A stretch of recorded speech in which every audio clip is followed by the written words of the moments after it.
गुजरात कांग्रेस के कार्यकारी अध्यक्ष हिम्मत सिंह पटेल हमारे साथ हैं। हिम्मत भाई, मैं आप चूंकि कार्यकारी अध्यक्ष हैं गुजरात कांग्रेस के, आपको क्या लगता है ये जो संख्या आई है, मैं पूरे गुजरात की बात कर रहा हूं क्योंकि आपने पूरे गुजरात में मेहनत की है, आपको लोग जानते हैं, आपकी एक्सेप्टेबिलिटी है, इसकी वजह क्या लगती है?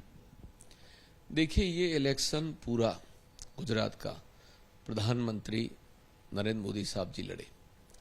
आपने देखा होगा जैसे जिस दिन यूपी के इलेक्शन का रिजल्ट आया उसी दिन मोदी साहब गुजरात, अहमदाबाद गुजरात आ चुके थे और एक साल से लगातार उन्होंने पूरे इलेक्शन की कमान संभाली। पूरे हर जिले में दौरे किए, रोड शो किए, बड़े बड़े कार्यक्रम किए। यहाँ हिमाचल के साथ ही इलेक्शन गुजरात का डिक्लेयर होना था, वो भी जो बोलते हैं लाइफ लाइन पूरी उन्होंने यूज की और 30 दिन ही रह गए थे। वहाँ 45 दिन पहले हुआ, यहाँ 30 दिन। तो सरकारी यानी कि उन्होंने कार्यक्रम, सारे सरकारी कार्यक्रमों का और सरकार का पूरी प्रचार प्रसार में पूरा उपयोग हुआ। उनका सीधा मुकाबला नरेंद्र मोदी से था यहाँ पर? नहीं, बिल्कुल। आप देखिए कि पूरे इलेक्शन में कहीं भी मुख्यमंत्री कहीं पर भी कोई नजर आया हो। मेरी विधानसभा में 3 बार प्रधानमंत्री श्री आए, बापूनगर में 3 नगर विधानसभा में जनसभा की, रोड शो किए। तो उन्होंने ये इलेक्शन जो है ये मोदी साहब की, प्रधानमंत्री साहब की प्रतिभा का इलेक्शन बनाया था और वो खुद ही इस इलेक्शन को लड़ रहे थे। उन्हीं का फेस था और उनके फेस को ही देखकर आज जो एक रीजनल फीलिंग्स होती है हर राज्य में कि भी हमारे राज्य का प्रधानमंत्री है, और जब वो कैंपिंग में निकला है स्वाभाविक तरीके से, तो रीजनल फीलिंग का भी वो फायदा राजनीतिक तौर पर मिलता है। और जब एक प्रधानमंत्री फेस आ जाता है सामने तो एक माहौल जो है वो माहौल का बीजेपी को बहुत बड़ा माहौल खड़ा करने का उनको बहुत बड़ा बेनिफिट मिला। और दूसरी चीज, राजनीतिक में धन बल, बाहुबल, सत्ता बल, सरकारी तंत्र का भरपूर उपयोग हुआ। आपने मोदी वाली फैक्टर की बात की हिम्मत भाई, क्योंकि आपका ये जो बापूनगर है, यहाँ से रोड शो जो गया था, मेरे ख्याल से रोड शो का भी ये रूट था, वो उसने कितना असर डाला, क्योंकि आपका भी यहाँ से चुनाव था? ये बिल्कुल स्वाभाविक तरीके से प्रधानमंत्री जब 3-3 बार आ रहे हैं, रोड शो कर रहे हैं, जनसभा कर रहे हैं, तो 10-15 हजार वोट तो स्वाभाविक रीते एक उनका प्रभाव पड़ता ही है।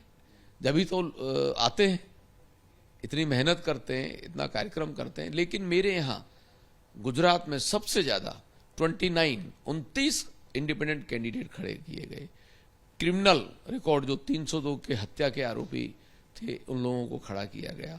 19 क्रिमिनलों को जो मर्डर और लूट और डकैत जैसे गुनाह में तो उनको जमानत दी गई। यानी कि यहाँ पर सरकारी तंत्र का पूरा उन्होंने दुरुपयोग पूरा किया। मैं हर मौके पर जहाँ पर पोलिंग को, इसकी शिकायत भी की थी मेरे ख्याल से? जी, हमने ऑब्जर्वर के पास भी शिकायत की, पुलिस।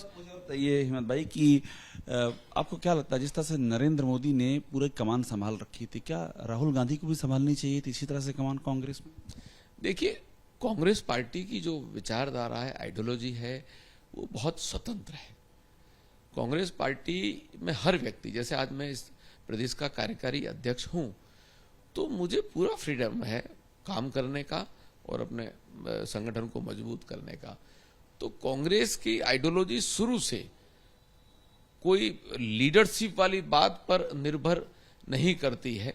और राहुल जी वहां जो पदयात्रा कर रहे थे उसकी इफेक्ट हमको यहाँ नजर आ रही थी, क्योंकि वो पदयात्रा इतनी सफलतापूर्वक कर रहे थे। और उस इफेक्ट में सीटें इतनी कम हो गई आपकी? इस सीटें यहाँ में जो है वो मोदी जी यहाँ मुख्यमंत्री कहीं नहीं थे, नरेंद्र मोदी का पूरा असर था ये। हाँ, ये यहाँ पर गुजरात में जो इलेक्शन था उस इलेक्शन में सरकार कहीं नहीं थी, मंत्रिमंडल कहीं नहीं था, उनका कोई संगठन कहीं नहीं था। नरेंद्र मोदी जी, प्रधानमंत्री जी और उनकी सरकार, सत्ता, पुलिस डिपार्टमेंट और उनका पैसा, ताकत, शक्ति, सारा उन्होंने झोंक दिया था। यानी कि जहां जिस सीट के ऊपर किस तरह से इसको हराया जाए। क्या उम्मीद थी कि ये इतनी कम सीटें आएंगी? ये आपको था, कभी ऐसा भी अनुमान था? क्योंकि इतिहास में सबसे कम। नहीं, इतनी उम्मीदें नहीं थी। हम लोगों को उम्मीदें तो सरकार बनाने की थी, क्योंकि महंगाई मुद्दा बहुत बड़ा मुद्दा था और महंगाई में वाजपेयी सरकार भी बहुत बड़ा नाम था और आलू प्याज में सरकार गई थी। अब इसके आगे का क्या है आपके कांग्रेस में? मुझे आखिर में ये बताइए, इसके आगे का क्या देखते हैं?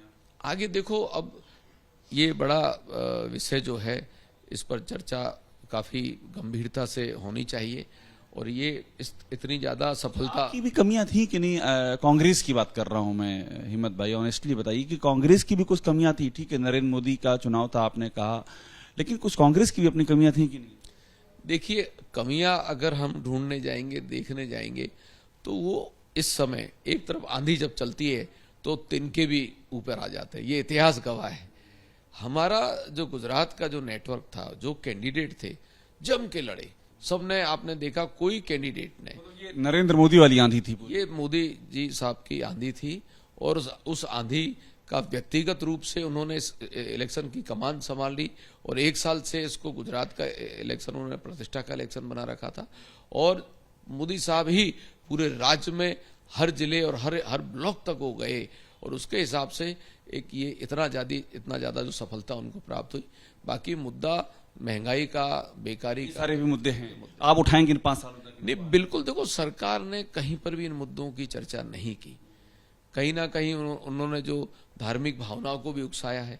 बीजेपी के प्रचार में जनता के, प्रजा के सुखाकारी के कोई मुद्दे नहीं थे।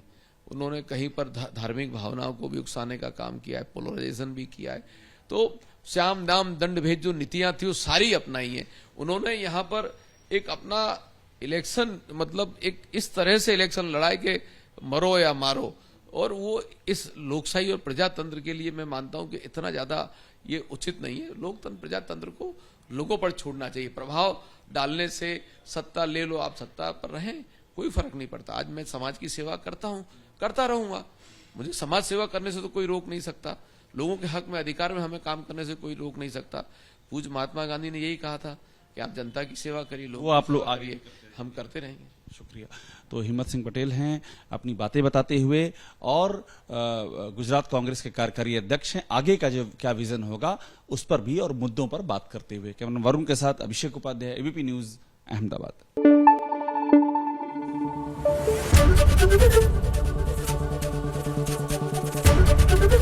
एबीपी न्यूज आपको रखे आगे।